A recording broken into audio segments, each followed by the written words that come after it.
How to fix fail to connect to the Rockstar Games Library Service while playing GTA 5.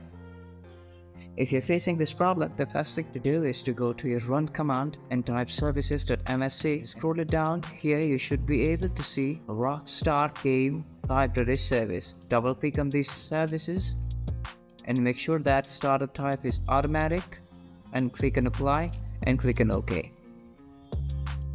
And after this, restart your computer and this should help to solve your problem. But if it is not solving, the next option is go to Windows and type System Configuration, click on Services and scroll it down and make sure that the Rockstar Game Library Service is checked on. And after that, click on Apply and click on OK and click on Restart, and you should be able to fix your problem. So if you find this tutorial helpful, then subscribe and don't forget to leave us a like and comment. Thank you.